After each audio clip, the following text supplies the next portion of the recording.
Monsieur Sarlos? Alors, ils sont un peu différents, enfin totalement différents d'ailleurs. Celui-ci, celui que je dois lire est spécifique au Square Truffaut, alors celui que ma collègue a lu est beaucoup plus large. Pour répondre à vous. Donc il est commun à nos deux groupes. La municipalité vient d'engager un énième programme de promotion immobilière sur notre territoire communal, dont les Noiséennes et les Noiséens, toutes générations confondues, ne seront pas, ou à la marge, les bénéficiaires au vu du prix de vente de futurs appartements. Considérant que ce projet a été étudié en absence de toute concertation avec la population et avec l'opposition municipale, considérant que ce projet rencontre une forte hostilité des riverains, mais plus largement des habitants du quartier et de l'ensemble de notre ville, qui ont créé un collectif, considérant que les parcs et jardins de notre ville sont un bien précieux pour les loisirs, tout comme pour la qualité de l'air que nous respirons, considérant que cette opération engendrera la suppression d'un espace vert dédié à la détente, aux loisirs et aux jeux d'enfants, considérant que l'aménagement d'une potentielle future aire de jeu au Stade Villiers ne compensera en rien la bétonisation d'un square existant, considérant qu'un aménagement d'une telle aire sur le parc Cuvier n'a jamais été évoqué dans le passé, nous demandons l'annulation du présent projet immobilier du Square Truffaut et tout futur projet de ce type en ce lieu. Chers collègues, les deux vœux ont pour l'objet les parcs et jardins et plus particulièrement le Square Truffaut. Je répondrai donc aux deux textes que vous avez lus, puis nous voterons deux fois pour chacun des deux textes. Avant de vous donner davantage de détails, je vais simplement vous dire que nous avons reçu le comité syndical et le collectif du Square Truffaut mardi soir. Après un dialogue constructif où nous avons pu échanger sur tous les aspects, sur tous les points du projet, chaque partie, nous comme eux, va étudier le dossier et nous allons donc nous revoir pour poursuivre notre dialogue qui, je le répète, a été constructif. Ce préambule fait, je veux bien sûr apporter des précisions et des observations sur les sujets que vous soulevez dans vos vœux. D'une part, sur l'aspect PLU, dont la compétence est aujourd'hui celle de l'établissement public territorial d'Est Ensemble, qui est juridiquement compétent en matière d'élaboration et de modification du document d'urbanisme. Votre vœu demande le classement de l'ensemble des parcs et jardins publics de la ville en zone NP, qui, je le rappelle, est une zone prévue de protection des parcs et espaces verts. Plusieurs réflexions me viennent à l'esprit. D'abord, on pourrait regretter que cette proposition soit faite sans l'inscrire dans une réflexion d'ensemble ou de planification relative au développement urbain de notre ville. Elle apparaît donc opportuniste et sans réelle réflexion de fond. Et ce d'autant plus que, bien que faisable, cette proposition est inutile. En effet, à l'occasion de l'élaboration du PLU de la ville, un grand nombre de parcs et jardins ont été protégés, non pas au titre d'une inscription en zone NP, mais au titre de leur intégration dans les mesures de protection issues de l'article L123-1-5 du Code de l'urbanisme. Cette protection empêche également toute constructibilité sur ces terrains. Il en est ainsi par exemple du square Pagnol, qui n'est en aucun cas menacé, comme j'ai pu l'entendre ou le lire, puisqu'il est protégé. Il en est ainsi du square Carnot, du square Jaurès, du square Sémar, du square Hélène Keller. Les parcs de la cité de Merlan sont eux protégés au titre des espaces boisés classés. Le parc du Guillaume et le stade du Villiers font eux l'objet d'un classement en zone N, de même que l'entrée de la base de plein air et de loisirs de la Corniche des Forts, pour ne citer que ces exemples. Alors il est vrai qu'au titre des potentialités de développement urbain, le Square Truffaut ne dispose pas de cette protection. Sans cela, nous n'aurions pas proposé ce dossier. Ensuite, j'observe que la communication développée par certains opposants au square, au projet que nous avons fait voter sur le terrain Truffaut, repose sur de nombreuses inexactitudes et désinformations. Cet espace Truffaut nous est présenté comme un espace accueillant des centaines de personnes. Cela est bien évidemment faux, de par sa configuration, son enclavement, sa pente. Il n'est quasiment pas utilisé et peu connu. Je vous rappelle d'ailleurs qu'il a été créé à titre provisoire à cause de la tempête qui avait touché le stade du Villiers en 1999. Il nous est aujourd'hui présenté comme un espace vert indispensable à la vie du quartier, alors que le plus grand espace vert de la ville, le stade du Villiers, est situé à 20 mètres de cet emplacement.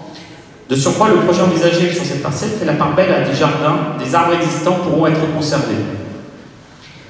Et pour répondre également à votre deuxième vœu, je voudrais tout d'abord vous dire très clairement deux choses sur les soi-disant bétonneurs que nous serions. D'abord, Noisy-le-Sec est l'une des toutes premières villes de Seine-Saint-Denis à posséder autant d'espaces verts. 18, dont le parc des Guillaume, le stade du Villiers, qui est à 20 mètres du terrain Truffaut, va faire l'objet de nouveaux aménagements et implantations de jeux pour enfants, plus accessibles et moins dangereux. Nous avons créé un nouveau square Vincop et le parc des Guillaume qui représente 5 hectares. Enfin, je veux quand même vous rappeler que nous allons bâtir plus d'espaces verts qu'il n'existe actuellement à Noisy-le-Sec. La ZAC de l'Ourcq, qui est un écoquartier, va se voir doté de nombreux espaces verts, tout comme la Plaine Ouest. Sur ces deux zones, dans l'état où elles étaient et où elles sont actuellement, je rappelle qu'il n'y a pas d'espace vert. Nous allons en créer et contribuer ainsi à augmenter nos zones vertes.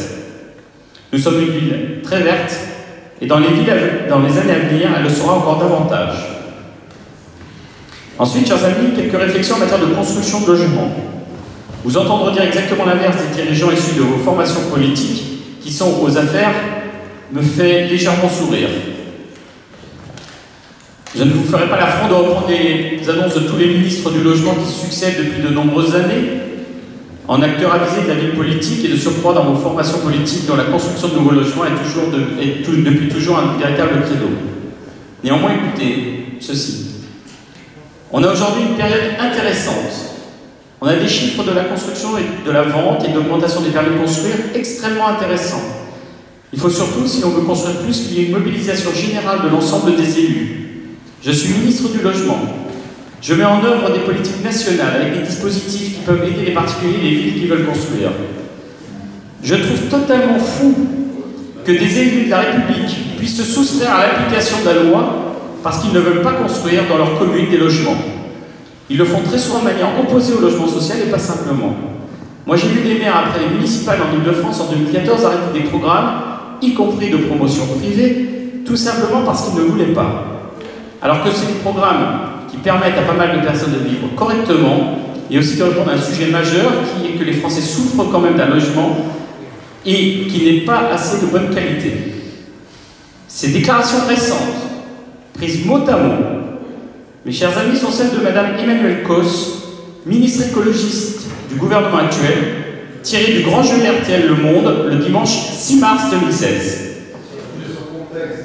Ah non, elle a fait un quart d'heure là-dessus, monsieur Lescaut. Ah non, pas un quart d'heure. De 1h15 à 1h30. On a enregistré. Je vous assure, sur le logement, ça n'a pas duré un quart d'heure. Oh, ça dure bien longtemps. Pas un quart d'heure. Allez, 10 minutes. Une ministre de gauche écologique qui dit simplement on manque de logement, il faut construire plus, c'est le fameux credo que j'évoquais voici quelques minutes. Je ne vous rappellerai pas, on en a parlé tout à l'heure, les objectifs fixés par la préfecture, le département, Est ensemble en termes de politique de la ville, de construire toujours plus de logements. Tout le monde s'accorde à le dire, il manque des dizaines de milliers de logements en Ile-de-France pour l'éventail de toute la population. En résumé, mes chers collègues, cette polémique me paraît assez surfaite et excessive. En effet, nous avons un espace peu fréquenté, car pas très accessible, voire même un petit peu dangereux. Nous avons un projet dont nous veillerons à une parfaite intégration dans le tissu urbain, avec la part belle à l'espace réservé aux jardins et aux arbres. Nous avons un espace vert immense, le Stade du Vier, que nous requalifions, situé à 20 mètres du square Truffaut. Nous avons une politique de construction de logements d'Oisem qui veille à créer plus d'espaces verts qu'il n'en existait auparavant dans les quartiers de la ville.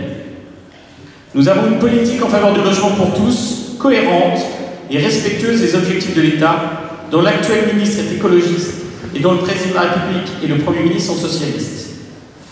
Et donc, au final, une ville qui offrira à ses habitants toujours plus de qualité de vie, un cadre de vie vert et agréable, davantage de logements, car cela est tout à fait compatible.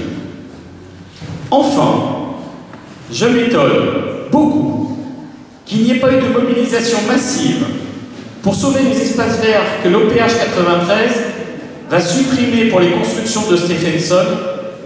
Par rapport à Truffaut, ce sont 3 fois plus d'espaces verts qui vont disparaître pour du logement dans le square Stephenson. Vous auriez dû logiquement être mobilisé 3 fois plus. Je n'ai rien entendu de votre part sur ce point. Mais peut-être est-ce parce que le projet est un dossier de M. Troussel, président socialiste du conseil départemental de Seine-Saint-Denis, et dont Mme Pascale Labbé est administratrice. Tout cela n'est bien sûr pas du tout cohérent.